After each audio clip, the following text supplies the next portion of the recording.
श्री रविदास जी का नाम सुना होगा, बहुत बड़े महान भक्त हैं रविदास, संत रविदास जी है ना।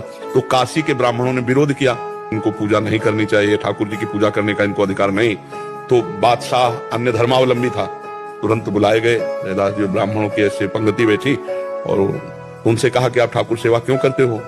उनका हमारे ठाकुर है, वो करवाना चाहते इसलिए ठाकुर सेवा करते हैं। तो ब्राह्मणों ने कहा तुम मतलब शास्त्र विरुद्ध तुम आचरण करते हो और राज्य में बहुत बड़ा अनर्थ हो जाएगा। तो वो अपने भाषा से समझाया।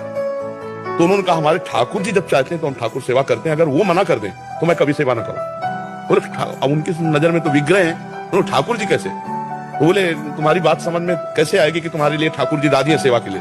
बोले वहां दूर सिंहासन रख दो और तुम मंत्रों से बुलाओ और हम ऐसे बुलाएंगे, अगर हमारी गोद में आ जाए तो जान लेना ठाकुर जी सेवा। तो जो ठाकुर रविदास जी के थे वो सिंहासन में से दूर रखे गए।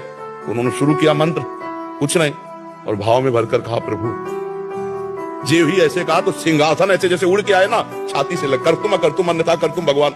तो ब्राह्मणों ने फिर बात रखी कि ये इनके ठाकुर ने कुछ जादू टोना किए होंगे, हम अपने ठाकुर लाते हैं। तो अपने ठाकुर लाए और मंत्र बादशाह के सामने, पर फिर जे ही ऐसे भाव में किया ठाकुर।